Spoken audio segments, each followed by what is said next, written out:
Hey, good morning to everybody. Happy Monday. It's Daryl here. It's bright and freaking early, man. It's 3 a.m.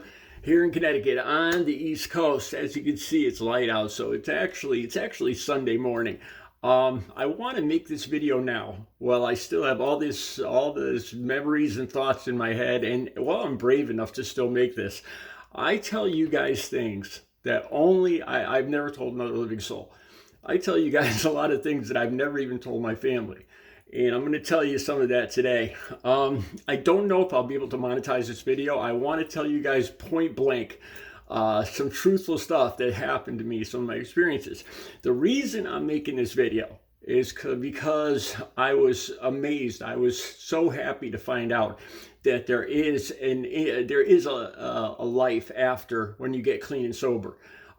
Intimacy does happen, and it's better than ever. When I was trying to get clean, before I actually did get clean and sober on October 23rd, 2006, I'm coming up on 18 years clean and sober.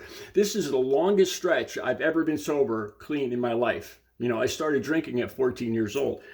And the reason I'm making this video is to inspire hope. I want to share with you some personal information about how good I actually did find intimacy after I got clean and sober. Let me start at the very beginning. Like I said, I started drinking when I was back in high school, and even just going on dates then. I remember I'd have to get a six-pack. I'd have to get the girl I was with, a four-pack of wine coolers. That's what it was back then. And I'd get myself a little half pint, and I never had a date where I wasn't drinking. All the way up until then I started using in my teens, in my 20s. Let me talk about Coke really briefly. This whole mythology about sex, drugs, and rock and roll, it's a lie. It really is. It's a total lie. For the longest time, I believed it. I believed that, that using, got rid of my inhibitions. It was, wild, crazy, hot, monkey sex, from the chandeliers and stuff like that. And it's really not. It made me feel less, both mentally, emotionally, and physically. The thing with Coke is you think more about it, but you can't function, as far as guys go. And then I remember, like, with opiates, I remember getting ideas, like, when I was alone by myself, and I'd get a little horny, and I'd go to take care of business, to beat it. And I would beat myself raw because I couldn't feel myself. And it was just, it's like a cruel joke. It really is, because you get these ideas, these thoughts where you are horny, but you can't do anything with it. It's like I said before, if there is a devil, if there is a Satan, drugs are one of his biggest creations, one of his cruelest jokes, that he put here. That's just my opinion on this. So going back to when I was younger, like I said, I had never, even back when I was a teen, going on dates, I was drinking. And I had never been intimate. I had never been sober and intimate sober. And I was scared. I was terrified. I remember being in recovery, being in rehab, and thinking to myself, we're all talking, we're having an NA meeting. And there's married couples, there's married people there talking. And I had to ask, how could you possibly, I couldn't picture it. How do married couples have sex? How are they possibly intimate, like, in the morning or afternoon with all the lights on, in the afternoon, with not having a drink, just all sober, and, how does that happen? And I couldn't even wrap my mind around it. It sounded like something that would be so incredibly boring, and like, why do it? Okay, so I got clean and sober at 40 years old, October 23rd, 2006. And for the first 7 years, I was celibate. Not really, I wasn't looking for a relationship. I knew that I had to work on myself. And I started working out. I started painting. I actually started selling my paintings. I actually rebuilt myself from the ground up. Not to pat myself on the back or anything. But looking back, it was the best way to do it. Just working on getting to know myself, getting to know my emotions. I hadn't felt my real emotions, honestly, in such a long time, and I had a hard time with that. Like I've told you guys before, I remember like in the first months, crying just out of the blue. I'd watch a commercial on TV and I'd start bawling, just because didn't realize how long it had been since I felt emotions like happiness, sadness, all of that.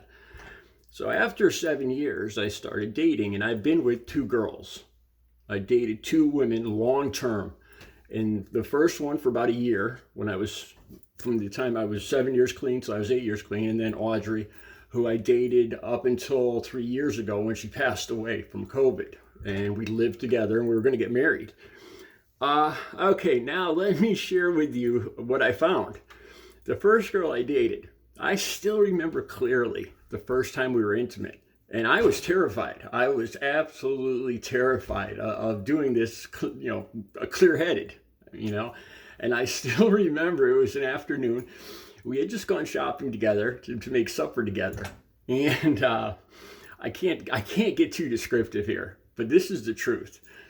It was afternoon, and let's just say we were, I don't want to say what position we were in, but I could see the sun coming through the window as I was kneeling there. And I was like, wow, this is different. And we actually, she ran into the kitchen and came back with some of the food that we bought at the grocery store. And we involved it in the intimacy. And then not only that, it was spectacular. I mean, I thought I would be inhibited, and it was the opposite. Both of us were anything but inhibited. Here's something that I don't know if you guys want to hear this or not, but I was never really vocal, for the first 40 years of my life. I never really made noise. I never really talked during intimacy. And oh my God, it's like I could feel more than I ever felt in my life. And I found myself moaning and screaming and groaning to the point where they could probably hear this next door, and it wasn't something I was doing on purpose. It's just the feelings that I was getting. And it's still to this day, I am extremely loud when I'm intimate. I know you guys probably don't want to hear that, but, and I had never been before, but I realized it's because I wasn't feeling, I wasn't having the physical sensations were 100-fold what they had been back when I was drinking. Swear to God. Okay, let me share this with you to point out how wild this really was. The first few months that me and the first girl were together back in, I'd say it's probably about 2014, the first girl I dated, we were being intimate. And it was, we were probably doing this once or twice a day, every day, and it was just loud and crazy and, where we'd almost pass out after. And I was behind her, and I was kind of doing like a full stroke, in and out, full stroke. And I was going really hard, and I misfired. I actually missed coming out and going back in. I missed, and it bent. Yeah, I broke my manhood. I actually broke it. As soon as it happened, I knew it. I felt it. It was like a break. You could, it went sideways, and I felt the break. And not only that, but it deflated just instantly, and I looked down and I'm like, oh my God. And I run to the bathroom, and she knew something was wrong right away. She's like, are you okay? Are you okay? I didn't go to the hospital, and it healed all right. It healed straight, and I read up on what actually, there's no bones in there, but you can break the blood vessels, what actually gets hard. And I don't know the specifics right of it now, but the bruising was freaking hideous.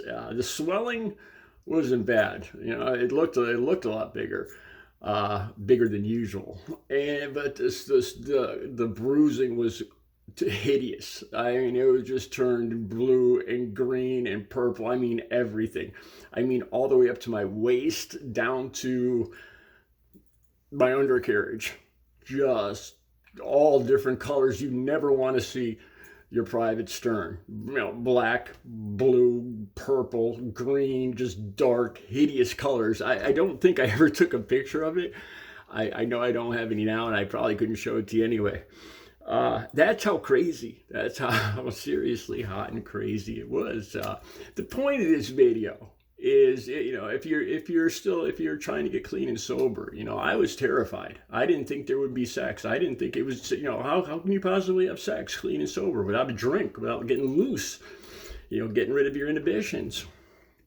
And oh my God, I can't believe how freaking hot and crazy it was. I mean, every time it's like I wasn't even having sex before. What I have now, I can't even call what I was doing having sex before.